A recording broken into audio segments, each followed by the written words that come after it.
Mick Fanning, three-time world champ, takes on Wiggolly, Dantas, and Otton. Welcoming back Mick and Kai after taking off Rio de Janeiro. Fanning also missing West Oz, and we know it's only a select events where Fanning will be showing up in the CT jersey. Down for a whole season. We'll see how this kind of relaxed year's going for him in just a moment, but Kai got a wave during the break. Yeah, Kai Otton, I mean, let's have a look at that first turn again, that's for sure. That first turn was amazing. Wiggolly Dantas, a guy that just spends so much time at waves like Pipeline, is always expected to do well here. Wiggolly now on the move. Blitzes the first section, nice and vertical. Layback carve right in the pocket for Dantas. And a frontside power gouge on the open face for three solid maneuvers. So Dantas trying to flex the scale early on the opening exchange. Today, big numbers coming the way for Dantas. Let's have another look. Yeah, got the inside off Mick and then just connected perfectly. Took his time off the bottom and then hooked it right there under the lip. And notice the way he's coming all the way back into the power as well, all the way back around, and that's what's given him that slingshot back up either down here or Tavaru on the Motu Island, and they're both beautiful. It's paradise. Now running after this one is Wiggolly Dantas after he just threw down an 817. Little setup slash to get this one growing down the line. Big section down in front of him. He's got to avoid that one and kick out. So a wave that just left him searching throughout. Won't be much of a score. It'll block into his top two. That's a sign of a smart competitor. Now watching Mick Fanning on his first wave. Clean snap, big section, flows through it, gets back out in front for a backhand carve off the top.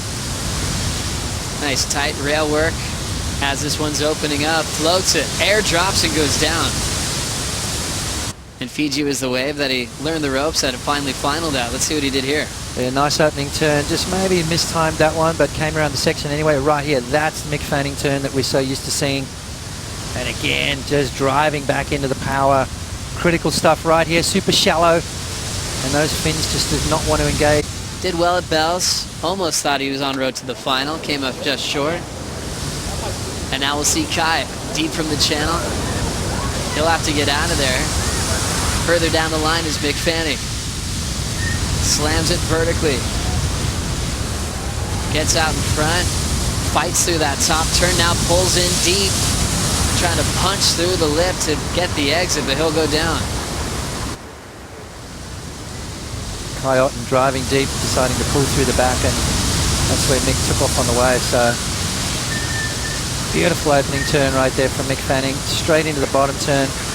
Kind of caught that rail a little bit, but it wiped off a bit of speed in time to put him right nice and deep. Just didn't quite get the right line there. So Mick Fanning goes down on wave number 2. It could spell danger signs, let me tell you. I mean, he's it's not like he hasn't been surfing.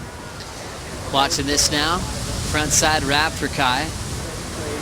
Small wave on the inside, but he has a little bit of speed. He'll carve through the top.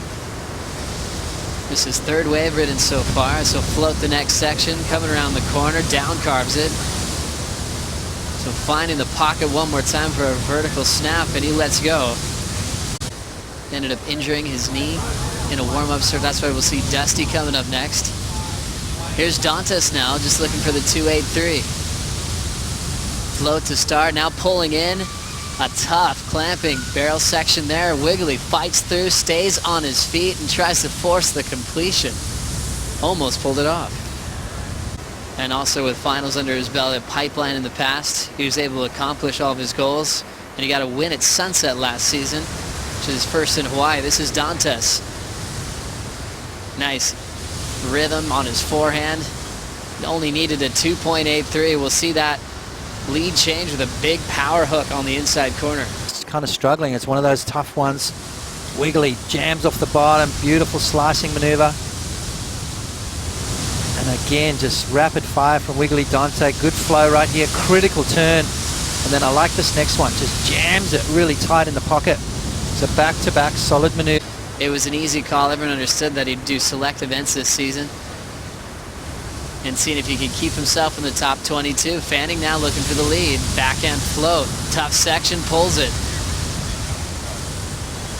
Carve in the pocket, he's out. Fanning still chasing a 9.77. The water is flying out off the reef and then sucking way back in. So definitely a lot of water movement out here as we see Mick Fanning trying to come off the bottom. Cracks it up off the top right there. See if he's got more on here. Boom! Nice backside whip in the lip. There's a Fanning we like to see, boys. That's right, Strider. Little backside wrap for Fanning, and he gets out. So a comeback wave for Mick. Now he has priority, but doesn't have much to work with in this lineup. As we celebrate the comeback to the jersey from three-time world champ Fanning, Kai will get the last wave. But both the Australians and residents of the island of Namotu are going to have to deal with the second round of competition.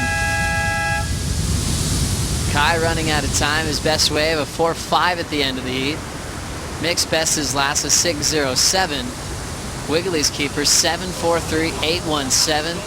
And the goofy foot flying into round 3. Yeah, just a solid approach from Wiggolly from the get-go.